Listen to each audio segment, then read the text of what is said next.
হুম মুত্তাকি বা আল্লাহ ভীরু শব্দটা আমরা আমাদের দৈনন্দিন জীবনে মানে ধর্মীয় আলোচনায় অহরহ শুনি। হ্যাঁ, খুব কমন একটা শব্দ আমাদের সমাজে। একদম। কিন্তু এর আসল অর্থ আসলে কি? এটি কি স্রেফ একটা সুন্দর উপাধি, মানে যেটা মানুষ চাইলে নিজের নামের পাশে বসিয়ে নিতে পারে? মানুষ তো অনেক সময় সেটাই মনে করে। রাইট, নাকি এই পরিচয়ের গভীরে লুকিয়ে আছে এমন কিছু সুনির্দিষ্ট গুণ, এমন কিছু সাইকোলজিক্যাল প্যাটার্ন যা অর্জন করতে হলে মানুষকে তার নিজের প্রবৃত্তি, মানে নিজের ইগোর সাথে প্রতিনিয়ত একটা মনস্তাত্ত্বিক লড়াই চালিয়ে যেতে হয়? বিষয়টা আসলে এতটাও সহজ না যতটা আমরা মুখে বলি। ঠিক তাই। আর আজকের এই গভীর অনুসন্ধানে আমরা ঠিক এই বিষয়টিরই একদম শেকড়ে পৌঁছানোর চেষ্টা করব। আজকের আলোচনার মূল ভিত্তি হিসেবে আমরা বেছে নিয়েছি ইউটিউবের অত্যন্ত জনপ্রিয় একটি চ্যানেল অনলি কোরআন রিসার্চের আপলোড করা একটি চমৎকার ভিডিও ট্রান্সক্রিপ্ট। ভিডিওটার বিষয়বস্তু কিন্তু দারুণ। হ্যাঁ, ভিডিওটির শিরোনাম হল মুত্তাকির ১৩টি আমল বা গুণাবলী, #অনলি কোরআন, রিদওয়ান মাহমুদ খান। তো আমাদের আজকের এই বিস্তারিত পর্যালোচনার মূল উদ্দেশ্য হল পবিত্র কোরআনের সূরা আল বাকারা এবং সূরা আল ইমরানের আলোচনার আলোকে সেই ১৩টি অপরিহার্য গুণ বা আমলগুলো সম্পর্কে জানা। এবং শুধু তালিকায় না। একদম না। আমরা বিশ্লেষণ করব কেন এই গুণগুলো একজন মানুষের ব্যক্তিজীবন এবং সামাজিক জীবনে এতটা প্রভাব ফেলে। চলুন বিষয়টা একটু ভেঙে আলোচনা করি। সূরা আল বাকারার ২১ নম্বর আয়াতের একটা দারুণ প্রসঙ্গের কথা আমাদের উৎসে উল্লেখ করা হয়েছে। সেখানে বলা হয়েছে যে আমাদের ইবাদতের মূল উদ্দেশ্যই হল মুত্তাকি হওয়া। এটাই আসলে সবচেয়ে চিন্তার বিষয়। হ্যাঁ, মানে ইবাদত কেবল কিছু প্রথাগত নিয়ম বা রিচুয়ালের সমষ্টি নয়, বরং এর চূড়ান্ত লক্ষ্য হল মানুষের ভেতরের রূপান্তর বা ট্রান্সফরমেশন। এই ট্রান্সফরমেশনের বিষয়টা আসলেই আমাদের প্রচলিত চিন্তাধারাকে একটু ধাক্কা দেয়। আমরা অনেক সময় ধর্মীয় কাজগুলোকে একটা চেকলিস্টের মতো ভেবে নিই। মানে এটা করলাম, ওটা করলাম, কাজ শেষ। অনেকটা ডিউটি পালনের মতো আর কি। রাইট। কিন্তু এই বৃহত্তর প্রেক্ষাপটটি আসলে আমাদের সবার জন্যই অনুধাবন করা জরুরি। কারণ জ্ঞান তখনই সবচেয়ে মূল্যবান হিসাবে বিবেচিত হয় যখন তা কেবল মস্তিষ্কে বা বইয়ের পাতায় জমা না থেকে মানুষের যাপিত জীবনে প্রয়োগ করা যায়, তার ক্যারেক্টারে ফুটে ওঠে। ঠিক। এখানে পবিত্র কোরআনের যে আয়াতগুলোর কথা বলা হয়েছে সেগুলো মূলত একটি পরিপূর্ণ সাইকোলজিক্যাল এবং সোশ্যাল ব্লুপ্রিন্ট। শুধু বাহ্যিক আচার অনুষ্ঠান নয়, বরং একজন মানুষের অন্তরের গভীরে কি চলছে, প্রচণ্ড বিপদের সময় সে কেমন আচরণ করছে, বা ধরুন রাগের মাথায় তার ডিসিশন মেকিং কেমন হচ্ছে, এই সব কিছুই মুত্তাকি হওয়ার শর্তের মধ্যে পড়ে। মানে পুরো লাইফস্টাইলটাই একটা পরীক্ষার মতো। একদম। আজকের এই উৎসটি আমাদের সামনে এমন কিছু বাস্তবমুখী মাপকাঠি তুলে ধরেছে যা দিয়ে যে কোনো মানুষ খুব সহজেই নিজের আত্মিক উন্নয়নের স্তরটিকে যাচাই করে নিতে পারে। এটা অনেকটা নিজের মনের সামনে একটা আয়না ধরার মতো ব্যাপার। দারুণ বলেছেন। আর এই আয়নায় নিজের প্রতিচ্ছবি দেখার প্রথম ধাপটাই হলো আমাদের বিশ্বাসের ভিত্তি বা ফাউন্ডেশন। মুত্তাকি হওয়ার এই যে দীর্ঘ যাত্রা, এর প্রাথমিক শর্তগুলো নিয়ে উৎসটিতে খুব দারুণভাবে আলোচনা করা হয়েছে। সূরা আল ইমরান আর বাকারার রেফারেন্সগুলো। হ্যাঁ, সূরা আল ইমরানের ১৫, ১৬, ১৭ এবং সূরা বাকারার ৩, ৪, ১০৩ ও ১৭৭ নম্বর আয়াতের আলোকে কোরআনের নির্দেশনায় ঈমান বা বিশ্বাসের একটা পূর্ণাঙ্গ ধারণা তুলে ধরা হয়েছে সেখানে। বিষয়টা খুব স্পষ্টভাবে বলা হয়েছে। খুব স্পষ্টভাবে বলা হয়েছে যে মুত্তাকি হতে হলে অবশ্যই ঈমান বা অটল বিশ্বাস আনতে হবে মহান আল্লাহ, সমস্ত নবী রাসূলগণ, আসমানি কিতাবসমূহ, ফেরেশতা এবং পরকালের উপর। এর পাশাপাশি আল্লাহর প্রতি সম্পূর্ণ অনুগত হওয়া এবং যে কোনো পরিস্থিতিতে সর্বদা সত্যবাদী হওয়ার বিষয়টিকেও একটা বড় শর্ত হিসেবে উল্লেখ করা হয়েছে। হ্যাঁ। তার মানে এই জার্নিটা শুরুই হচ্ছে এমন কিছু বিষয়ের উপর সুদৃঢ় বিশ্বাস স্থাপনের মাধ্যমে, যেগুলো আমরা সাধারণত খালি চোখে দেখতে পাই না। এখানে যে বিষয়টি সবচেয়ে আকর্ষণীয় তা হল এই বিশ্বাসের তালিকাটির দিকে তাকালে আমরা দেখতে পাই যে এর প্রায় প্রতিটি উপাদানই মানুষের ইন্দ্রিয়ের অতীত। মানে আল্লাহ, ফেরেশতা, পরকাল, এগুলো কোনোটাই মানুষ নিজের চোখে দেখতে পায় না। একদমই না। তো প্রশ্ন আসতে পারে, একজন মানুষকে মুত্তাকি হতে হলে এই অদেখা বিষয়গুলোর প্রতি এত দৃঢ় বিশ্বাস স্থাপন করতে হয় কেন? কেন এটি এত গুরুত্বপূর্ণ? কারণটা আসলে কি? কারণ এই অটল বিশ্বাস মানুষের মনস্তত্ত্বে এক বিশাল পরিবর্তন নিয়ে আসে। আমরা যদি আধুনিক সাইকোলজির দিকে তাকাই, মানুষ সাধারণত তখন অপরাধ করে যখন সে ভাবে যে তাকে কেউ দেখছে না। হ্যাঁ, সিসিটিভি ক্যামেরা না থাকলে যেমন হয়। ঠিক তাই। কিন্তু যখন কোনো মানুষ দৃঢ়ভাবে বিশ্বাস করে যে একজন স্রষ্টা তাকে সবসময় দেখছেন, তার প্রতিটি কাজের নিখুঁত হিসাব ফেরেশতারা লিখে রাখছেন, এবং পরকালে মানে মৃত্যুর পরের জীবনে তাকে এর জন্য সম্পূর্ণ জবাবদিহি করতে হবে, তখন তার দৈনন্দিন জীবনের প্রতিটি ছোট বড় সিদ্ধান্ত এই বিশ্বাস দ্বারা নিয়ন্ত্রিত হয়। তার ভেতরে একটা সার্বক্ষণিক মরাল কম্পেস বা নৈতিক দিক নির্দেশক তৈরি হয়ে যায়। বিষয়টা দারুণ ইন্টারেস্টিং। তার মানে আমরা বলতে পারি যে এই অদৃশ্য বিষয়ের ওপর বিশ্বাসী মানুষকে দৃশ্যমান পৃথিবীতে সৎ থাকতে বাধ্য করে। একদম। আর এই গভীর বিশ্বাসের কারণেই কিন্তু সত্যবাদিতা তার স্বভাবের অংশে পরিণত হয়। হ্যাঁ। সে জানে একটি মিথ্যা বলে হয়তো সাময়িকভাবে কোনো বড় ক্ষতি বা জরিমানা থেকে বেঁচে যাওয়া সম্ভব, মানুষ তাকে ধরতে পারবে না, কিন্তু পরকালের সেই চিরস্থায়ী জবাবদিহিতা থেকে তো পালানোর কোনো উপায় নেই, তাই না? বাঁচার কোনো পথ নেই সেখানে। রাইট। তাই এই সুনির্দিষ্ট বিষয়গুলোর উপর বিশ্বাস স্থাপন করা কেবল কিছু তাত্ত্বিক বা থিওরিটিক্যাল ধারণা নয়, বরং এটি হলো একজন মুত্তাকির জীবনের প্রথম ও প্রধান শেকড়। হ্যাঁ। এই শেকড়টা যত শক্ত হবে, বাইরের পৃথিবীর শত প্রলোভন বা বিপদের মাঝেও সোজা হয়ে দাঁড়িয়ে থাকাটা ততটাই সহজ হবে। একদম ঠিক বলেছেন। আর এই সোজা হয়ে দাঁড়িয়ে থাকার সবচেয়ে বড় পরীক্ষাটা কিন্তু স্বাভাবিক পরিস্থিতিতে হয় না। না, তা তো বটে। পরীক্ষাটা আসে জীবনের সবচেয়ে কঠিন সময়গুলোতে। উৎসটিতে এই বিষয়টি খুব গুরুত্বের সাথে তুলে ধরা হয়েছে যে একজন মুত্তাক্কির আচরণ চরম প্রতিকূলতায় ঠিক কেমন হওয়া উচিত। বলা হয়েছে জীবনে আসা কষ্ট, দুঃখ ও নানা ধরনের বিপদাপদে ধৈর্য ধারণ করতে হবে। যেটা বলা সহজ কিন্তু করা খুব কঠিন। আর পরিস্থিতি যতই কঠিন হোক না কেন, ওয়াদা বা প্রতিশ্রুতি রক্ষা করার বাধ্যবাধকতা পালন করতে হবে। মানে দেখুন, সাধারণ বা আরামদায়ক অবস্থায় প্রতিশ্রুতি রক্ষা করা এক জিনিস, কিন্তু যখন মানুষের নিজের অস্তিত্বই সংকটের মুখে, নিজের চাকরি বা ব্যবসা হুমকির মুখে, তখন একটা দেয়া কথা রাখাটা যে কতটা কঠিন তা আমরা বাস্তব জীবনের দিকে তাকালেই দেখতে পাই। এই জায়গাটা আসলে গভীরভাবে ভাবার মতো। বিপদাপদ এবং ওয়াদা রক্ষার বিষয়টিকে কোরআন কেন এত বেশি গুরুত্ব দিচ্ছে? কারণ আমরা তো দেখি যে বিপদে পড়লেই মানুষের আসল চেহারাটা বেরিয়ে আসে। তখন নীতি বা নৈতিকতার চেয়ে নিজের সার্ভাইভাল বা বেঁচে থাকাটাই মানুষের কাছে বড় হয়ে যায়। ঠিক এই জায়গাতেই কোরআনের এই নির্দেশনার মনস্তাত্ত্বিক সৌন্দর্য লুকিয়ে আছে।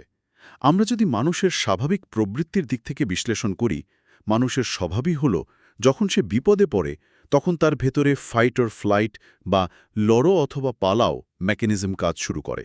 হ্যাঁ, একটা প্যানিক কাজ করে। রাইট। যে কোনো উপায়ে নিজেকে রক্ষা করাটাই তখন মানুষের আদিম সহজাত প্রবৃত্তিতে পরিণত হয়। এমন সময় মানুষ খুব সহজেই মিথ্যা বলে, ওয়াদা ভঙ্গ করে কিংবা অধৈর্য হয়ে এমন সব কাজ করে ফেলে যা সে স্বাভাবিক অবস্থায় কখনোই করত না। একটা উদাহরণ দিলে বোধহয় ভালো হয়। হ্যাঁ, ধরুন ব্যবসায় বিশাল লস হলো। এখন পাওনাদারদের টাকা দেওয়ার কথা।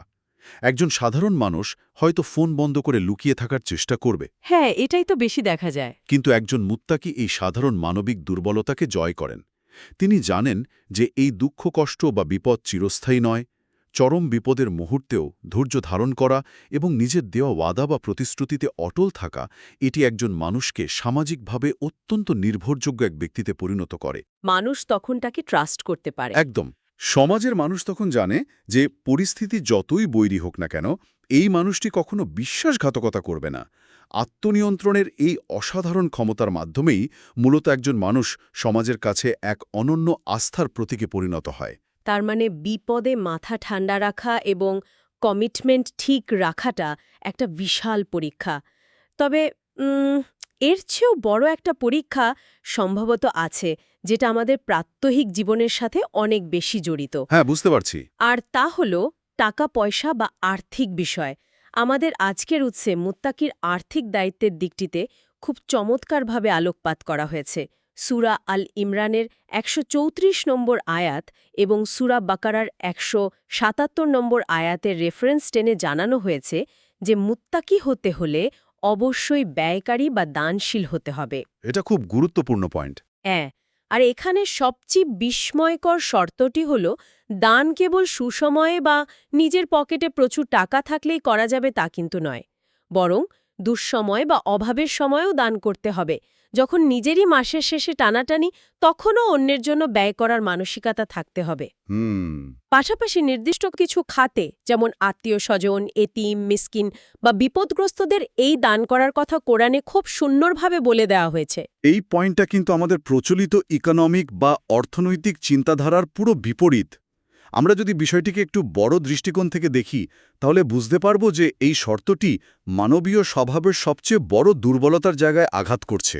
মানে ওই যে জমানোর ইচ্ছাটা। রাইট। সাধারণত মানুষের কাছে যখন অতিরিক্ত সম্পদ থাকে, তখন সে দান করতে স্বাচ্ছন্দ্য বোধ করে। এটা বেশ সহজ কাজ। কিন্তু যখন সে নিজেই আর্থিক অনটনে থাকে, তখন তার ভেতরের প্রবৃত্তি তাকে বলে সম্পদ জমিয়ে রাখতে, ভবিষ্যতের নিরাপত্তার কথা ভাবতে। হ্যাঁ, একটা ভয় কাজ করে। তার ভেতরে একটা স্কারসিটি মাইন্ডসেট বা অভাব বোধ কাজ করে তখন। কিন্তু কোরআন বলছে দুঃসময়েও দান করতে। এর পেছনে একটা বিশাল সাইকোলজিক্যাল কারণ আছে। ভালো এবং খারাপ উভয় সময়েই দান করার এই মানসিকতা তা মানুষের ভেতরে সম্পদ জমানোর লোভ, কৃপণতা এবং সম্পদের অহংকারকে একেবারে শেকড় থেকে উপড়ে ফেলে। অর্থাৎ এটা মানুষকে বোঝায় যে সম্পদের চূড়ান্ত মালিক আসলে সে নিজে নয়। একদম। যখন কারো নিজের অভাব থাকা সত্ত্বেও সে অন্য একজন অভাবী মানুষকে সাহায্য করার জন্য হাত বাড়ায়, তখন সে আসলে নিজের পার্থিব হিসাব নিকাশ, ওই লাভ ক্ষতির খাতা থেকে বেরিয়ে আসে। ধরুন কারো পকেটে মাত্র ১০০ টাকা আছে, সেখান থেকে সে যদি ১০ টাকা কাউকে দিয়ে দেয়, অঙ্কের হিসেবে তার টাকা কমে গেল ঠিকই, কিন্তু মানসিকতার দিক থেকে সে এক অভাবনীয় প্রশস্ততা অর্জন করল। দারুণ একটা উদাহরণ এটা। হ্যাঁ, আর এই ভারসাম্যপূর্ণ দানশীলতা সমাজ থেকে শুধু দারিদ্র্যই দূর করে না, বরং মানুষের ভেতরের চরম স্বার্থপরতা আর কেবল নিজেকে নিয়ে ভাবার যে রোগ, সেটাকেও ধ্বংস করে দেয়। একদম ঠিক। আর এই স্বার্থপরতা ধ্বংস করার পাশাপাশি আর একটা জিনিসকে ধ্বংস করা মুত্তাকিদের জন্য খুব জরুরি। সেটা হলো ইগো বা অহংকার। ওহ, এটা তো সবচেয়ে কঠিন। হ্যাঁ, আর এই ইগোর সবচেয়ে বড় বহিঃপ্রকাশ ঘটে মানুষের রাগের মাধ্যমে। সম্পদ ব্যয়ের ক্ষেত্রে যেমন মানুষকে তার স্বাভাবিক প্রবৃত্তির বিরুদ্ধে গিয়ে কাজ করতে হয়, ঠিক তেমনি আবেগের ক্ষেত্রেও মানুষের সবচেয়ে বড় চ্যালেঞ্জ হলো নিজের রাগকে বশ মানানো। ঠিক, এখানেই বিষয়টা সবচেয়ে বেশি কৌতূহল উদ্দীপক হয়ে ওঠে।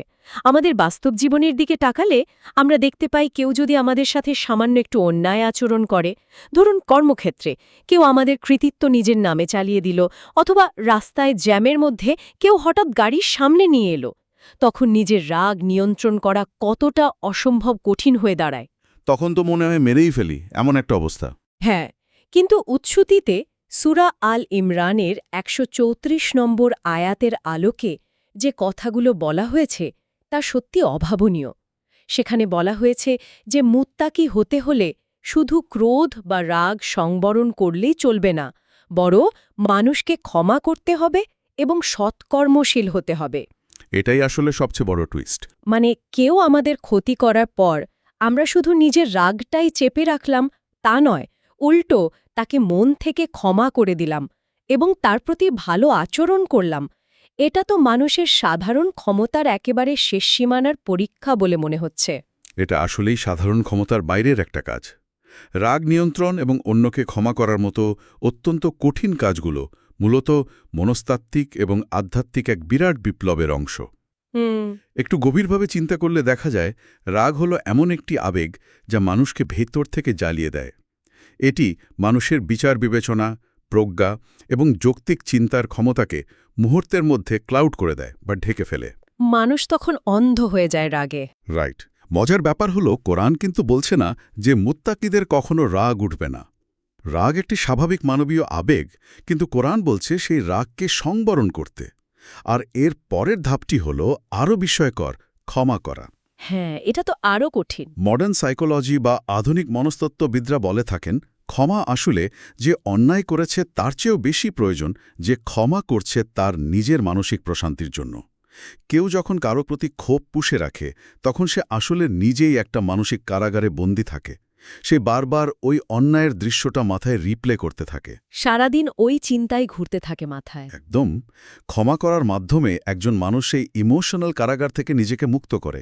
এটা এক ধরনের ইমোশনাল ডিটক্স। আর এর পরের ধাপটা তো আরও কঠিন, সৎকর্মশীল হওয়া বা যে অন্যায় করেছে তার প্রতি ভালো আচরণ করা। হ্যাঁ, কেউ অন্যায়কারীর প্রতি রাগ সংবরণ করে, তাকে ক্ষমা করে এবং তার প্রতি উল্টো ভালো আচরণ করে, তখন সে আসলে ওই ইগোর দাসত্ব থেকে পুরোপুরি বেরিয়ে আসে। একদম ঠিক। এই প্রক্রিয়াটি একজন মানুষকে সাধারণ মানুষের কাতার থেকে তুলে মুত্তাকির সেই কাঙ্ক্ষিত উচ্চ মর্যাদায় নিয়ে যায়। চমৎকার বলেছেন। ইগোর দাসত্ব থেকে মুক্তি, এটাই আসল কথা। কিন্তু এই এতগুলো কঠিন গুণের কথা শুনতে শুনতে একটা প্রশ্ন কিন্তু অবধারিতভাবেই চলে আসে। হ্যাঁ, প্রশ্নটা হলো, এতক্ষণ ধরে আমরা মুত্তাকিদের যে অসাধারণ গুণাবলীর কথা শুনলাম, যেমন চরম বিপদে ধৈর্য ধরা, পকেট খালি থাকা সত্ত্বেও দান করা, কঠিন রাগের মুহূর্তেও ইগোকে দূরে সরিয়ে ক্ষমা করে দেওয়া, এগুলো সবই তো অনেক উঁচু মাপের কাজ বলে মনে হয়। হ্যাঁ, মনে হওয়াই স্বাভাবিক। কিন্তু মানুষ তো মানুষই, তার তো স্খলন হতেই পারে। তাহলে একজন মানুষ যিনি মুত্তাকি হওয়ার চেষ্টা করছেন, তিনি যদি কখনো কোনো ভুল করে ফেলেন, প্ররোচনায় পা দিয়ে ফেলেন, তখন তার করণীয় কি? মুত্তাকি হলে কি তার আর ভুল করার কোনো সুযোগ নেই? এই চমৎকার প্রশ্নের উত্তরটাও কিন্তু আমাদের আজকের উৎসে খুব সুন্দরভাবে দেয়া হয়েছে। হ্যাঁ, এবং এই উত্তরটা চরম স্বস্তিদায়ক। রাইট। সূরা আল ইমরানের ১৩৫ নম্বর আয়াত অনুযায়ী যদি কেউ কোনো অশ্লীল কাজ করে ফেলে বা কোনো পাপ কাজের মাধ্যমে নিজের প্রতি জুলুম করে ফেলে, তাহলে তাকে সাথে সাথেই আল্লাহকে স্মরণ করতে হবে এবং মহান আল্লাহর কাছে নিজের ভুলের জন্য ক্ষমা চাইতে হবে। সাথে সাথে। হ্যাঁ, আর এখানে বিশেষভাবে উল্লেখ করা হয়েছে যে শেষ রাতে আল্লাহর কাছে এই ক্ষমা প্রার্থনা করার বিষয়টি মুত্তাকিদের অন্যতম একটি বড় গুণ। এই জায়গাটিতে এসে পবিত্র কোরআনের যে বাস্তবমুখী সৌন্দর্য তা সবচেয়ে বেশি ফুটে ওঠে। কোরআন কখনোই বলছে না যে মুত্তাকিরা হলো এমন কোনো সুপার হিউম্যান যারা জীবনেও পাপ করবে না বা ভুল করবে না। তারা ফেরেশতা নন, তারা রক্ত মাংসের মানুষ। একদম। কিন্তু সাধারণ মানুষের সাথে তাদের মূল পার্থক্যটা হলো ভুল করার পরের রিয়াকশন বা প্রতিক্রিয়ায়। আমরা সচরাচর কি করি? একটা ভুল করার পর সেটাকে নানাভাবে জাস্টিফাই করার চেষ্টা করি। বলি, পরিস্থিতি এমন ছিল, সবাই তো করে, বা আমার কোনো দোষ ছিল না। এসব বলে নিজেকে নির্দোষ প্রমাণের চেষ্টা করি। হ্যাঁ, নিজেদের ডিফেন্ড করি আমরা। কিন্তু একজন মুত্তাকি ভুল করা মাত্রই তার ভেতরে এক তীব্র অনুশোচনা কাজ করে। সে সাথে সাথেই তার স্রষ্টাকে স্মরণ করে। আর এই স্মরণ করার জন্য শেষ রাত বা তাহাজ্জুদের সময়ের যে কথা বলা হলো, এর ভেতরে সাইকোলজিটা কিন্তু অসাধারণ। একটু বুঝিয়ে বলবেন বিষয়টা? কেন শেষ রাত? ভেবে দেখুন, রাত ৩টায় পুরো পৃথিবী যখন গভীর ঘুমে আচ্ছন্ন, চারদিকে পিনপতন নীরবতা, হাতে কোনো স্মার্টফোন নেই, আশেপাশে কোনো মানুষ নেই যাকে নিজের ভালোত্ব দেখাতে হবে।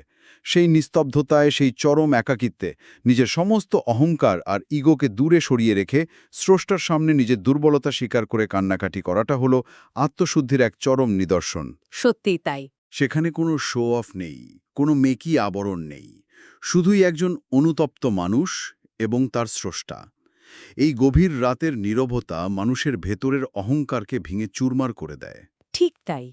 তবে উৎসে এই প্রক্রিয়ার সবচেয়ে গুরুত্বপূর্ণ যে শর্তটির কথা অত্যন্ত স্পষ্টভাবে ব্যাখ্যা করা হয়েছে, সেটা আমাদের মনে রাখতে হবে। হ্যাঁ, ওই শর্তটা ছাড়া কিন্তু হবে না। আর তা হল, জেনে শুনে কোনো পাপ কাজের পুনরাবৃত্তি করা যাবে না। কেউ যদি ভাবে যে সারাদিন সে ইচ্ছেমতো অন্যায় করবে, মানুষকে ঠকাবে, আর রাতে উঠে ক্ষমা চেয়ে নিলেই সব মাফ হয়ে যাবে, তাহলে সে আসলে নিজেকেই ধোঁকা দিচ্ছে। একদম। অনুশোচনাটা হতে হবে সৎ। ভুল স্বীকার করার এই প্রবণতা এবং সেই ভুল থেকে ফিরে আসার যে দৃঢ় প্রতিজ্ঞা, সেটিই মূলত আত্মশুদ্ধির পথ প্রশস্ত করে। এটি প্রমাণ করে যে মানুষটি হয়তো পারফেক্ট বা নিখুঁত নয়, তার হয়তো পদস্খলন হয়, কিন্তু সে প্রতিনিয়ত নিখুঁত হওয়ার জন্য, স্রষ্টার কাছাকাছি যাওয়ার জন্য আন্তরিকভাবে চেষ্টা করে যাচ্ছে। তার এই চেষ্টার কোনো শেষ নেই। আজকের এই দীর্ঘ এবং গভীর আলোচনা থেকে আমরা মুত্তাকি হওয়ার যে সুস্পষ্ট একটা রোড ম্যাপ পেলাম, তা সত্যি আমাদের দৃষ্টিভঙ্গি বদলে দেওয়ার মতো। আমরা দেখলাম যে বিশ্বাস থেকে শুরু করে সমাজ জীবন, অর্থনীতি থেকে শুরু করে মানুষের একেবারে ব্যক্তিগত আবেগের জায়গা, সবখানেই মুত্তাকি হওয়ার সুনির্দিষ্ট কিছু লক্ষণ বা গুণ রয়েছে। একদম। যদি পুরো আলোচনার সারসংক্ষেপ টানি, তবে আমরা দেখতে পাই যে উৎস অনুযায়ী মুত্তাকি হতে হলে এই ১৩টি গুণ বা আমল অর্জন করা আমাদের জন্য মাস্ট। হ্যাঁ, সবগুলোই জরুরি। ঈমান আনা, অনুগত হওয়া, সত্যবাদী হওয়া, বিপদে মাথা ঠান্ডা রেখে ধৈর্য ধারণ করা, যে কোনো মূল্যে ওয়াদা রক্ষা করা, পকেটে টাকা থাকুক বা না থাকুক দান করা, রাগকে ইমোশনাল ডিটক্সের মাধ্যমে সংবরণ করা, মানুষকে ক্ষমা করে তার প্রতি ভালো আচরণ করা, ভুল হলে সাথে সাথে আল্লাহকে স্মরণ করা, ক্ষমা প্রার্থনা করা, বিশেষ করে শেষ রাতের নিস্তব্ধতায় ক্ষমা চাওয়া এবং জেনে শুনে কখনো পাপের পুনরাবৃত্তি না করা। এই গুণগুলো ছাড়া কোনোভাবেই মুত্তাকি হওয়া সম্ভব নয়। এবং সবচেয়ে বড় কথা হলো, এই গুণগুলোর চর্চা ছাড়া মহান আল্লাহর ভালোবাসাও অর্জন করা যাবে না। আর এই এতগুলো কঠিন পথ পাড়ি দেওয়ার, নিজের প্রবৃত্তির বিরুদ্ধে গিয়ে প্রতিনিয়ত এই আত্মনিয়ন্ত্রণের অনুশীলন করার চূড়ান্ত পরিণতি বা পুরস্কারের কথাটাও কিন্তু আমাদের উৎসে খুব চমৎকারভাবে বলা হয়েছে। শেষ পুরস্কারটা। এই পৃথিবীতে আমাদের জীবনটা খুবই ক্ষণস্থায়ী। এই সামান্য কিছু বছরের কষ্ট, ত্যাগ এবং প্রতিনিয়ত নিজেকে ভালো মানুষ হিসেবে গড়ে তোলার এই লড়াইয়ের বিনিময়ে একজন মানুষ হাসরের মাঠে মহান আল্লাহ রাব্বুল আলামিনের সামনে সম্মানিত মেহমান বা মর্যাদাদান অতিথি হিসেবে দাঁড়ানোর সেই পরম সৌভাগ্য লাভ করবেন। সুবহানাল্লাহ। একটু ভেবে দেখলে গায়ে লোম খাড়া হয়ে যায়। সারা পৃথিবীর সমস্ত মানুষ যখন সেই কঠিন দিনে বিচারের আতঙ্কে অস্থির থাকবে, ঘামের মধ্যে হাবুডুবু খাবে, তখন এই মুত্তাকিরা স্বয়ং স্রষ্টার অতিথি হিসেবে বিশেষ সম্মান এবং নিরাপত্তা লাভ করবেন। এটি এমন এক চূড়ান্ত সফলতা, যার কাছে পৃথিবীর যে কোনো অর্জন, যে কোনো ব্যাংক ব্যালেন্স বা ক্ষমতা একেবারেই ম্লান হয়ে যায়। এই বিষয়টা আসলেই গভীরভাবে নাড়া দেয়। আমাদের আজকের এই বিস্তারিত পর্যালোচনার একেবারে শেষ পর্যায়ে চলে এসেছি আমরা। শেষ করার আগে আমরা এমন একটি চিন্তার বিষয় রেখে যেতে চাই, যা এই কথাগুলোকে কেবল শোনার মধ্যে সীমাবদ্ধ না রেখে আমাদের প্রাত্যহিক বাস্তব জীবনের সাথে মিলিয়ে দেখতে সাহায্য করবে। হ্যাঁ, এটা খুব দরকার। যেহেতু হাসরের মাঠে মহান স্রষ্টার সম্মানিত মেহমান হওয়ার মতো এত বড় একটি প্রতিশ্রুতি দেয়া হয়েছে, তাই আমাদের একটু অন্যভাবে ভেবে দেখা প্রয়োজন। হ্যাঁ, দৃষ্টিভঙ্গির পরিবর্তনটা এখানে খুব জরুরি। ঠিক, আমাদের ভেবে দেখা প্রয়োজন আমাদের প্রতিদিনের জীবনের ছোট ছোট রাগগুলো হজম করা। যখন কেউ আমাদের অপমান করছে, তখন পাল্টা আঘাত না করে চুপ থাকা। মাসের শেষে নিজেরই যখন টানাটাড়ি, তখন পকেট থেকে কিছু অর্থ অন্যের জন্য দান করে দেয়া। কিংবা কনকনে শীতের রাতে আরামের ঘুম নষ্ট করে নিজের করা ভুলের জন্য নীরবে অনুশোচনা করা। এগুলো কি নিছকই কিছু ধর্মীয় নিয়ম পালন করা? আমাদের প্রাত্যহিক জীবনের খুব সাধারণ কষ্টকর বা বিরক্তিকর মুহূর্তগুলো আর আগের মতো থাকে না। কেউ যখন আমাদের সাথে অন্যায় আচরণ করে, তখন তাকে ক্ষমা করে দেওয়াটা আর নিজের হার বা দুর্বলতা মনে হবে না, বরং একটা ইনভেস্টমেন্ট মনে হবে। রাইট। বরং তখন মনে হবে এটি পরকালে সেই রাজকীয় অতিথি হওয়ার জন্য নিজের অ্যাকাউন্টে জমা করা একটি মহামূল্যবান সঞ্চয়। প্রতিটি বিরক্তির মুহূর্ত, প্রতিটি রাগের মুহূর্ত হয়ে উঠতে পারে আমাদের জন্য এক অনন্য সুযোগ। এই চমৎকার এবং গভীর চিন্তার খোরাক নিয়ে আজকের মতো আমাদের এই বিস্তারিত অনুসন্ধান এখানেই শেষ করছি। প্রতিদিনের প্রতিটি মুহূর্তই হয়তো আমাদের সামনে মুত্তাকি হওয়ার একটি নতুন পরীক্ষা নিয়ে আসে। সেই পরীক্ষায় আমরা কতটা উত্তীর্ণ হতে পারছি, সেই হিসাব মেলানোর দায়িত্ব এখন প্রতিটি মানুষের নিজের কাছেই রয়ে গেল। এতক্ষণ সাথে থাকার জন্য অসংখ্য ধন্যবাদ।